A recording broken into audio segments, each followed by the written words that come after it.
Good Monday morning, Quad Cities. Hope you had a fantastic weekend. We're starting off with some really poor air quality, especially with numbers like this. You have an air quality index just after 7 o'clock this morning of 153. That puts it in the unhealthy for all category. So it doesn't matter whether you're an all-star athlete, whether you've got asthma or another pre-existing condition that makes it a little difficult to breathe. All of us need to use some extra caution this morning, limiting our time outside, especially when the number is this high. Now, I think by later this afternoon, we're going to slowly work its way downward here on the scale. And by this evening, I think most of us will be back in the moderate category. And you can see that with our smoke model here.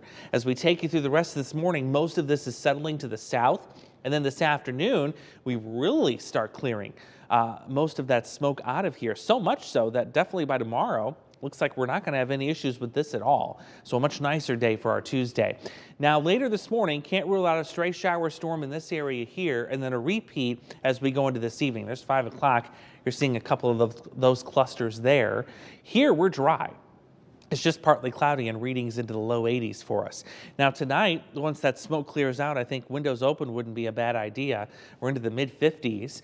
And then going into later tomorrow, there you see another little disturbance coming through Iowa. This will give us all an opportunity for a couple of widely scattered showers and thunderstorms by the afternoon. There's 3 o'clock. You're seeing a couple of those work through, especially along and south of Interstate 80. Nothing too heavy and not expecting at least anything severe here, but could hear a good rumble by tomorrow afternoon. So there's your rain chance early this morning, again down towards Mount Pleasant, Burlington, even Galesburg, picking up 1 or 2 of these before we see dry skies for the afternoon and temperatures reaching into the low 80s. There's your severe storm zone for tomorrow. Again, it's not a huge risk. It's a 1 out of 5, and it's for our southernmost hometowns. We'll keep an eye on that. I honestly wouldn't be surprised if they just remove that completely and push it further south, them being the Storm Prediction Center, that is. But certainly nothing to get too concerned about as we head into the day tomorrow.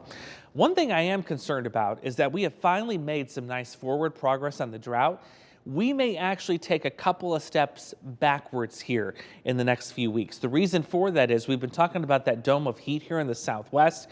Yeah, it's summer. It's not that unusual.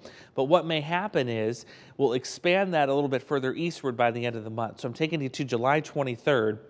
Into next week, and you're noticing that moving a little further east. So that means the 90s are going to return, and we are likely going to put a lid on a lot of widespread rain chances as well. That's something that's definitely concerning.